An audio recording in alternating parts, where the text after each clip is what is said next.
Hey, I'm Roland with Mobile Geek Sam. We were here at IFA 2014 with Samsung, as you can easily tell.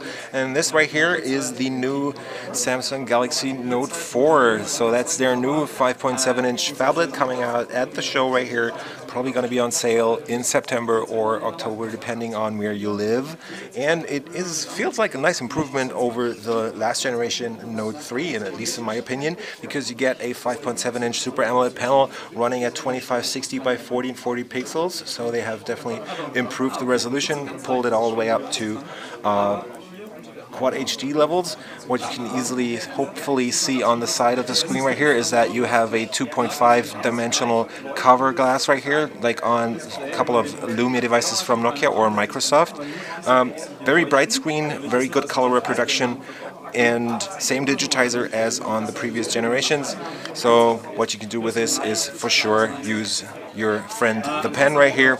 They've improved this too, so you now get 2048 pressure sensitivity level measurements, or you can also use different clipping features. So now you can actually select this, have it copied to the edge of the screen right there, and add a bunch of more of these. And if you go into, for example, let me see, emails right here, and I'm going to start writing a new item, and I can just easily pull this in here and add stuff right there to my email and just have that sent in the mail right here. So that's definitely a nice improvement, and they've done a bunch of other things on the software side of the stylus part.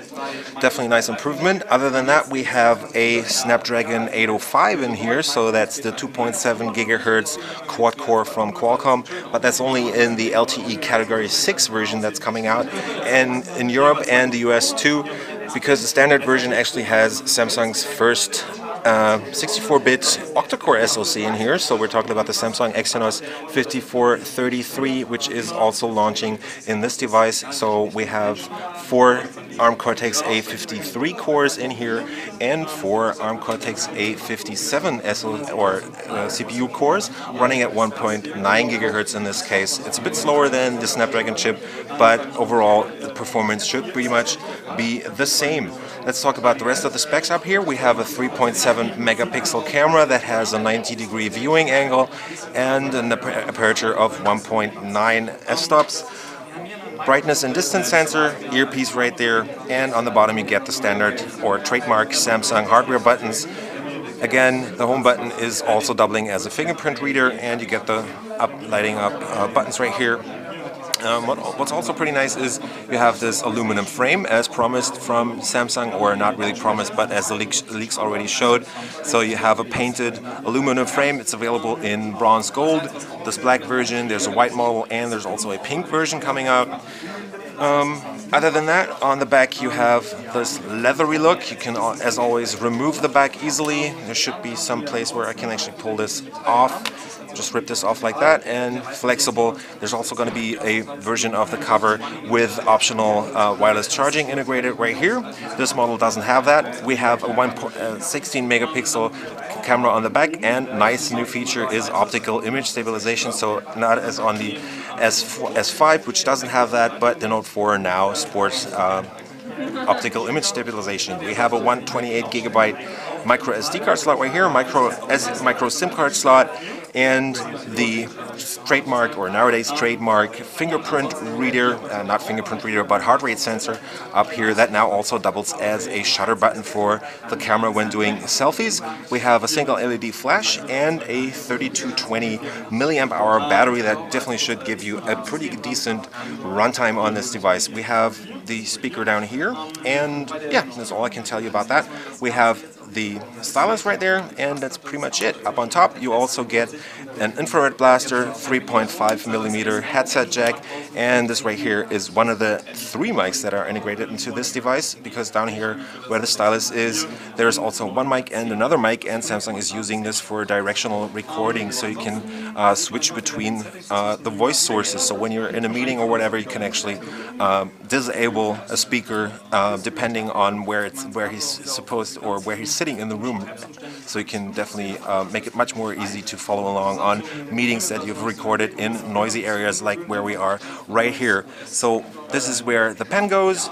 And yeah, that's pretty much it. What I did forget to mention is that this is just a standard micro USB 2.0 port on here, so definitely departure from the Note 3. Samsung's reasoning behind switching back to the micro USB 2.0 is because the Gear smartwatches actually only use USB 2.0 micro USB ports, and they don't want to put two different kinds of charging cables into the box when this goes to market. Software-wise, we're talking about a Android 4.4.2 in here. Let me just quickly pull out the About Device part, and down here you can see we have Android 4.4.4 KitKat going on. This is the European version. In this case, it should be a Qualcomm 4G model, so that's definitely the Cat 6 300 Mbit model of the Galaxy Note 4. So I was rolling with Mobile Geeks, checking out the Galaxy Note 4 at IFA 2014 for you. And if you will like what we do on our channel, give us a thumbs up, subscribe to the channel, follow us on Facebook, Twitter, and Google+, and we'll see you later.